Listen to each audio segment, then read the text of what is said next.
Neemias capítulo 1.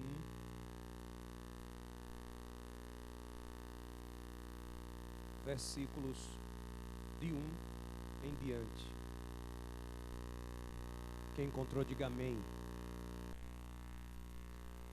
Palavras de Neemias, filho de Acalias, no mês de Quisleu, no 20º ano, enquanto eu estava na cidade de Suzã, Hanani, um dos meus irmãos, veio de Judá com alguns outros homens, e eu lhe perguntei acerca dos judeus que restaram, os sobreviventes do cativeiro, e também perguntei sobre Jerusalém. Vamos orar. Pai, em nome de Jesus, peço que o Senhor fale conosco nessa manhã, no nome santo do Teu Espírito. Eu lhe peço, conduze-nos e deixa-nos uma palavra de desafio para os nossos corações. É no Teu nome que eu te peço isso, Jesus. Amém. Eu fico pensando, Rogério, ou Rogérios, que existem duas formas de você viver a vida. Uma é viver de forma alienada. Forma alienada. O que é um alienado? O alienado é aquela pessoa que está preocupada única e exclusivamente com algumas questões. Primeiro, o meu armário tem comida? Se tem, tudo tranquilo. Se não tem, vamos trabalhar para ter. Eu já realizei todos os meus sonhos de viagem, de consumo e etc. Se sim, amém. Se não, vamos trabalhar para quê? Para realizar os meus sonhos de consumo, para poder fazer todas as viagens que eu quero fazer. Eu estou bem afetivamente, estou amando, estou feliz no namoro, no casamento, na paixão, no caso, sei lá. Se sim, maravilha. Se não, vamos botar um botox, vamos pintar o cabelo, vamos fazer um peeling, né? Sei lá, vamos fazer dieta. O alienado, irmãos, é aquela pessoa focada no último lançamento. Ele está sempre com o último lançamento. Ele está sempre com o último lançamento de qualquer coisa. Pode ser de carro, de celular, de roupa. E a preocupação dele, o que tira o sono, é o dia do lançamento, do último lançamento. E mais nada. Eu confesso aos irmãos, não é ruim não viver assim. É apenas uma forma de viver. Agora, outra forma de viver é você alcançar uma coisa chamada consciência. Consciência do mundo que você está, consciência do lugar que você está. E essa consciência, às vezes, lhe trai. Porque essa consciência, viu, Zozó?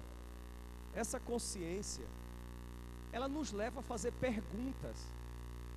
E se existe uma coisa terrível para provocar mudança na gente, é fazer pergunta. Fazer pergunta.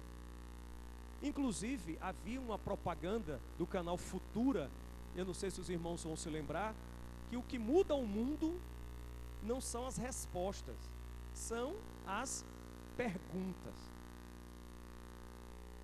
E por que eu estou falando sobre isso? E por que eu estou falando de pergunta, de alienação e de consciência? Porque, meus irmãos, eu acredito que todos que estão aqui hoje nessa manhã estão cansados. Cansados, e eu vou lhe dizer 3 coisas básicas.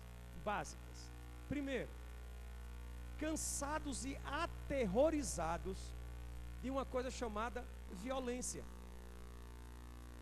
Não só cansado, mas aterrorizado. Por exemplo, quem aqui sai para caminhar sozinho 10 horas da noite com o seu smartphone ou com o seu xing-ling? Se for o smartphone, vai ser roubado. Se for o xing-ling, vai apanhar. Porque o meliante, o mala, vai dizer: tome vergonha, rapaz. Compra um celular de vergonha. Me deu o trabalho de lhe abordar. E você ainda está com a porcaria. E é aquele xing-ling da lanterninha. Aquele que tem uma lanterninha. Todos estamos cansados. A gente entra. Quem é que pega ônibus cotidianamente? Quem pega ônibus cotidianamente? Entra e sai do ônibus tranquilo. Tranquilo. Sem olhar para os lados. E quando aparece aquele rapazinho ou aquela mocinha com o kit vagabundo, que eu agora estou aprendendo qual é o kit vagabundo. O kit vagabundo é um chapéuzinho verde-limão com um grampo. Que eu não sei para que serve o grampo, mas tem um grampo. Você olha se tem grampo. Bermuda ciclone. É ciclone. A blusa também. Não é? Agora, e se a blusa for da mancha ou da comando, desça no próximo ponto. Entendeu? Não vá fazer, desça. Porque aí é o kit vagabundo. E se você descer e encostar com a cinquentinha, é bom ir tirando 10. Porque é o estigma. Vivemos cansados. Cansados de violência. Cansados de violência. Você quer ver outra coisa? Nós estamos cansados. Todos estão cansados. Cansados de corrupção. Cansados de corrupção. Alagoas tem 3 senadores, irmãos. Os 3 estão envolvidos na Lava Jato. Mais sujo do que chiqueiro de porco. Os 3. Os 3 senadores nossos. Esses dias, só de carro, encontraram na casa de Collor 4 milhões de reais em 3 automóveis. O nome disso, irmãos, o que é o nome disso? Se não for escárnio, se não for rir, se não for debochar, qual o nome disso? Estamos cansados. A nossa presidente, mais perdida do que segue em tiroteio. O Partido dos Trabalhadores, histórico partido combativo, rendido, vendido, estrupiado, promiscuizado, é horrível, prostituído nas mãos de um PMDB sujo e imoral.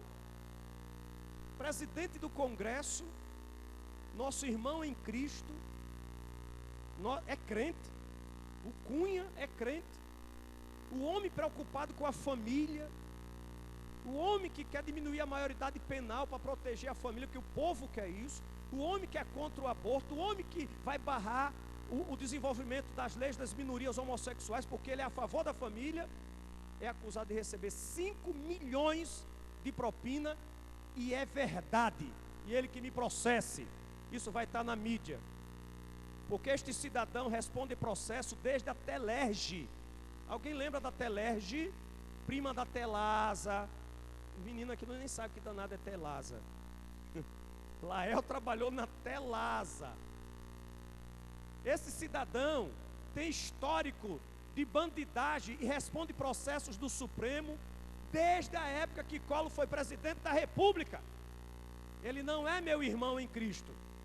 O Cristo que ele serve e a bancada evangélica, na sua maioria do Congresso, não é o Cristo que eu sirvo. Estamos cansados de corrupção, irmãos. Dirceu sai um dia desse da cadeia, irmãos.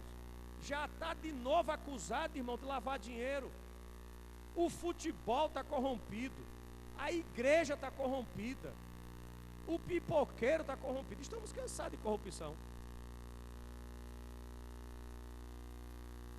Terceira coisa. Focar em Alagoas. É de partir o coração, irmãos. Com toda a crise, ver todo o Brasil, apesar de toda a crise, desenvolver. Tente ser empresário em Alagoas. Tente ser comerciante decente em Alagoas. Tente, para você ver como é difícil.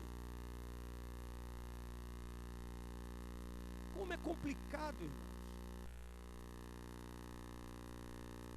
Cansa. A gente vê nosso estado tão belo, tão pobre, lotado de turista. Eu fui buscar Odja ontem. Eu não contei o número de ônibus, deixando gente e pegando gente. Viramos uma desses lugares do mundo em que o povo vai para tirar foto, usufruir da beleza e vai embora, mas a miséria que administra somos nós. Então estamos cansados. Estamos cansados de violência doméstica, sim ou não? Estamos cansados do feminicídio, irmão, nome bonito da bexiga, para dizer assassinato de mulheres. Não para de crescer a criminalidade contra mulheres no Brasil, irmãos. Não para de crescer. Não para de crescer atos de racismo. Irmãos, um jovem acabou de ser amarrado num poste a semana passada, sem antecedente criminal. Arrancaram a roupa, amarraram no tronco. A diferença é que antes era mais civilizado, Ascânio. Antes tinha um feitor. Agora todos nós nos sentimos feitores. De chute na cara, de garrafada na cabeça, de pedrada. E ainda tem a animalidade de filmar e postar nas redes. Estamos cansados. A pergunta que se faz é: o que é que a gente faz com esse cansaço? O que é que a gente faz com esse cansaço? Aí você tem duas alternativas. Primeira, o que Neemias fez logo na sequência, no versículo 4. Ele pergunta, Gustavo, ele pergunta: irmãos, é inconcebível que eu viva mergulhado dentro do meu mundo, e aí porque eu tenho carro, porque eu compro, porque eu pago meus impostos, porque eu não quero saber do resto. Isso se chama alienação. Alienação. Uma pessoa minimamente consciente, ela pergunta nem que seja para isso. Versículo 4: quando ouvi essas coisas, o que foi que aconteceu? Sentei e amém. Amém, irmãos? Pelo menos isso, para sentar e chorar. Pergunta, ouve o relato e pelo menos senta e chora e lamenta. Irmãos, ontem eu estava ouvindo o relato da pastora Odja, de um missionário italiano que tem bem pouco tempo aqui trabalhando na Amazônia.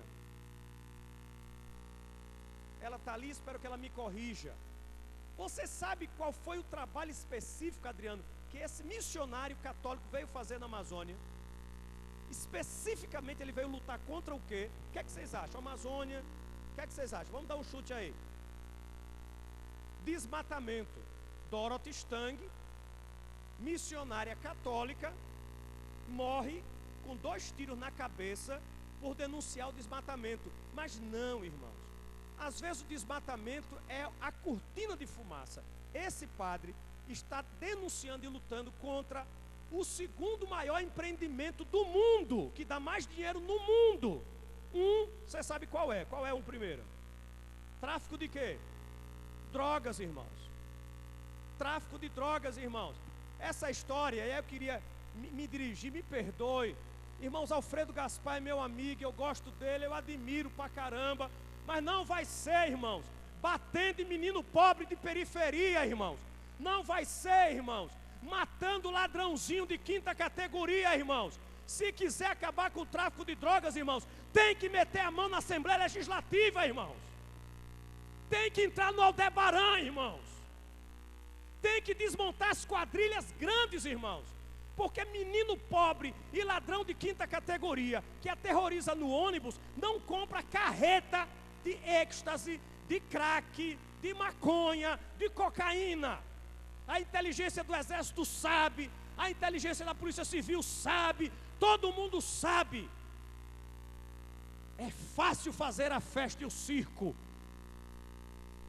para dar uma sensação de paz e tranquilidade, para a gente dizer, agora pelo menos o vagabundozinho vai ficar com medo e eu vou poder andar em paz. Que paz? Que Alagoas nunca foi uma terra de paz, irmãos. Quantos alagoanos aqui vão ter a ousadia de ficar de pé e dizer que essa terra era uma terra de paz? Paz para os alienados, paz para os covardes, paz para os que viviam calados. Porque Ronaldo Granja perdeu um parente morto por denunciar o crime em Alagoas. Ou já esquecemos o Tobias Granja? Ou já esquecemos do Silvio? Que Silvio? Silvio Viana. Qual foi o tráfico? Qual foi o roubo? Querer moralidade nessa terra, irmãos. Mas ele está na Amazônia, Conceição, lutando contra o segundo tráfico que mais rende dinheiro no mundo, que é o tráfico de seres humanos. E ele deu uma palestra na Itália, que eu vou pedir a ordem aqui em 2 minutos. Por favor, corra aqui, porque eu prefiro que você mesma diga o que ele disse. Rapidinho. Com a crise na Europa, com a crise do euro, Conceição, não está dando para comprar menina na Iugoslávia, não está dando para bancar menina da Rússia, está muito caro. Então o tráfico humano da Europa está se voltando para onde? Mudou o eixo do tráfico humano, que não é novo. O que mudou foi a localização geográfica por conta da crise da Europa econômica, que sustenta e consome mais esse tipo de comércio de gente. Você já viu muito tipo de comércio que assusta. Isso não é comércio de droga, é comércio humano. E principalmente as maiores vítimas são as mulheres e as meninas, que são traficadas logo cedo para a prostituição. Só que agora descobriram, com a crise do euro, eles não estão com muito dinheiro para comprar as meninas que saíam do eixo do norte mesmo. Então estão indo para Índia, né, é um eixo, Ásia como um todo, e também América Latina. E as meninas da Amazônia agora, o número de meninas que somem, que desaparecem e que vão aparecer depois os corpos ou as notícias. E esse missionário disse, não é à toa esse número de desaparecimento de meninas e mulheres o tempo inteiro. Nós precisamos ter cuidado com nossas filhas, não é brincadeira. Existe uma estratégia que eles reconhecem os lugares na frente de escola, na frente de lugares onde transitam crianças, sabem o horário que os pais chegam ou não chegam, simulam um pequeno acidente, que não é um acidente grave. Quem está envolvido no acidente é uma família que casualmente quase atropela aquela criança. Eles se oferecem gentilmente para levá-la até o hospital. E aquela criança nunca chega no hospital, porque já foi tudo montado para dali a criança desaparecer. E o uso dessas crianças ou dessas mulheres, algumas vão para os mercados de prostituição no mundo. O segundo tipo é o tráfico de órgãos humanos. Esse está envolvido mulheres, homens, crianças, meninos. Gente, hoje, quem é rico paga para viver. As listas de transplantes são enormes, não só no Brasil, em todo o mundo. Um rico não entra em nenhuma fila, nem na fila de órgãos. Ele compra. E esse missionário está lidando com coisas perigosas. Ele disse, eu tenho medo todo dia, porque eu não imaginei que esse mundo era tão estruturado. Ele disse, eu já vi o cardápio de órgãos que circula no mundo. Você já viu, tem o cardápio no restaurante? Quanto custa esse prato? Existe um cardápio que circula nessas redes de tráfico que diz o preço de cada órgão. E o terceiro é o uso do corpo das mulheres. Só que eles não querem mais sustentar um grupo de meninas para ficar numa cidade. Eles querem usar por 2, 3 meses. Isso não é invenção, irmãos, porque esse padre está trabalhando com isso. Ele disse, se eu não visse, eu não ia contar, porque eu sei que ninguém ia acreditar. Eles pegam essas meninas, mutilam essas meninas, porque ele não tem interesse de ter uma mulher. É para manter uma relação sexual louca. Eles mutilam, tiram braços, pernas, cabeça, e só o tronco dessa menina é congelado e mandado para alguns lugares do mundo onde se reúnem homens ricos que usam essas meninas, o sexo dela, somente o sexo delas, que eles injetam as drogas, e porque depois eles não querem saber de onde foi, o que foi, nem sustentar, por mais miseravelmente que seja, numa casa com comida. Não é para prostituição, é para uso descartável. É como se fosse comprar, desculpe a palavra, mas uma vagina temporária, viva. Então eles fazem esse tipo. Isso já foi encontrado, vários corpos desse jeito. E ele, só para concluir, ele me disse, quem me vê orando numa comunidade, eles organizaram a associação de pais e mães vítimas de crianças nessa situação. E ele disse que, como padre, organiza a comunidade para orar, que quando desaparece uma criança, que seja orando, que seja para o mercado da prostituição apenas, ou seja, que elas estejam em algum lugar, mas que não tenha sido vítima ou de tráfico de órgãos ou de tráfico como esse que eu falei. Então, são coisas que a urgência missionária, que é bem mais ampla, de cuidado pela vida e de denúncia do mal da parte da igreja, tem que ser muito mais comprometida do que temos ideia. Parece coisa de ficção, né? Vocês ouviram aí atrás? Mutilar um corpo porque uma boneca inflável já não é suficiente. Mas em Alagoas, irmãos, não se assustem. Políticos e empresários mutilam meninas de 12, 13 anos. Aqui o litoral norte tem fama disso. Alagoas tem cemitérios clandestinos, irmãos, de meninas menores. Por isso, Carlos e Cleia, que aquilo que vai acontecer é cura para aquela vida, porque só Deus sabe do que está livrando essa e tantas outras. Concluo. Você pode sentar e chorar, e já é uma bênção.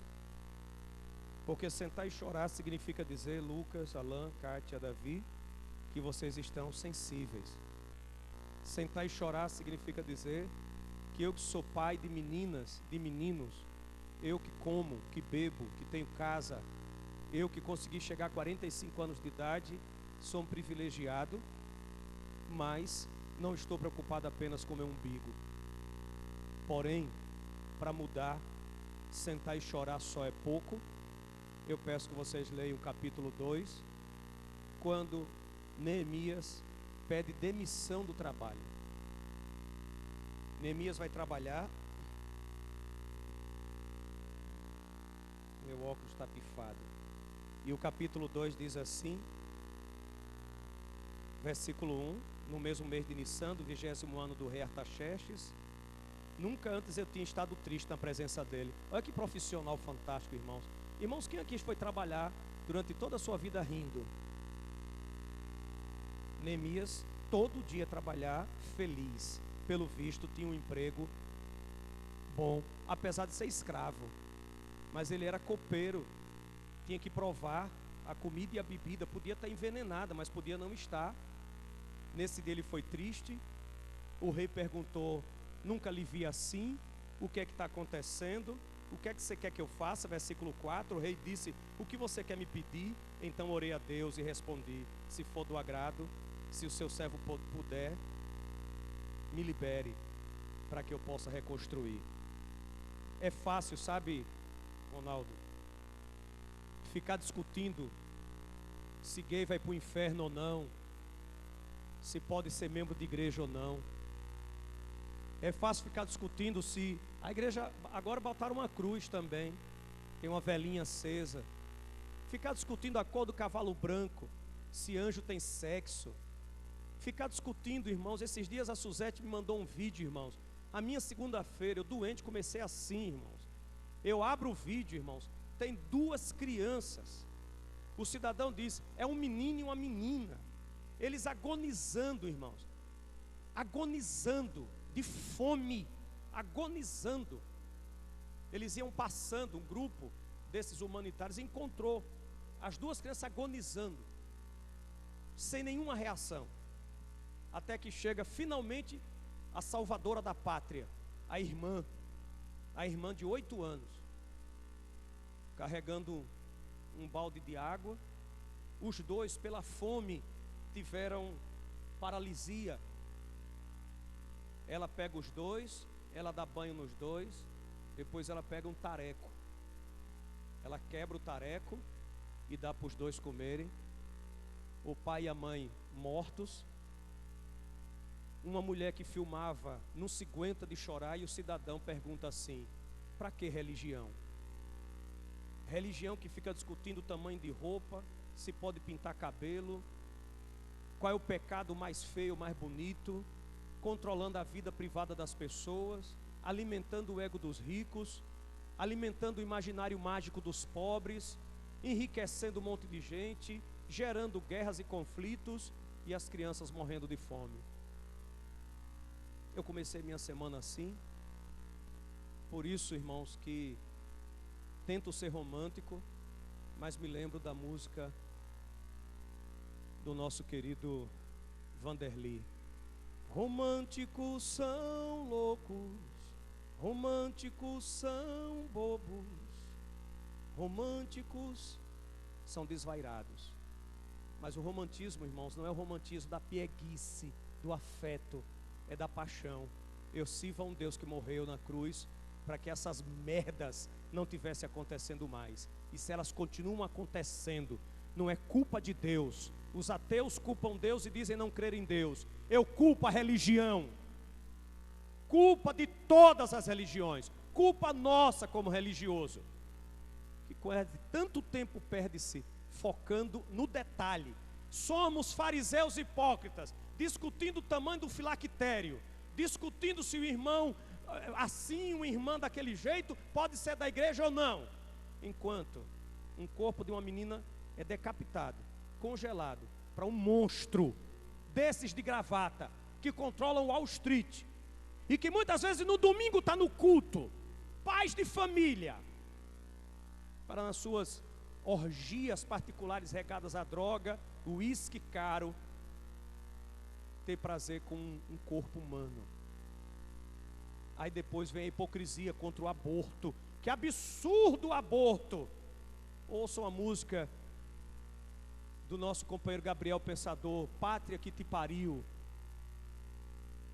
Porque é preciso, irmãos, ou a religião muda seu rumo, ou a gente vai de fato construir um mundo lindo e maravilhoso. Em que momento, Rogério, nós já tivemos esse mundo? Na Idade Média, quando a igreja queimava mulheres acusadas de bruxa, quando ameaçou matar um cientista porque ele disse que a terra era redonda e não quadrada. É isso que nós queremos de volta? Cuidado, irmãos. Essa religião da CNBB, dos Cunhas da vida, dos Malafaias da vida, de muitos batistas da vida, de muitas igrejas da vida, é uma religião meramente intramuros. O que está bom aqui está bom, o mundo lá fora não me interessa. Você pode chorar, já é uma bênção, ou você pode tomar uma atitude de cooperar com Deus, dando a sua vida para que esse tipo de coisa acabe, ou pelo menos diminua, até que o Senhor volte. Porque eu não acredito que Jesus tem que voltar à Conceição e encontrar o caos generalizado para ele rir e dizer: eu sabia que vocês sem mim não fariam nada, cheguei para organizar. Isso não é um Deus, isso é um demônio em forma de Deus, sarcástico, rindo da gente. O Deus que eu creio chora, desce, se suja e vai para a cruz e ressuscita e acredita que eu e você podemos fazer essa história diferente. Que Deus nos abençoe. Vamos para a escola.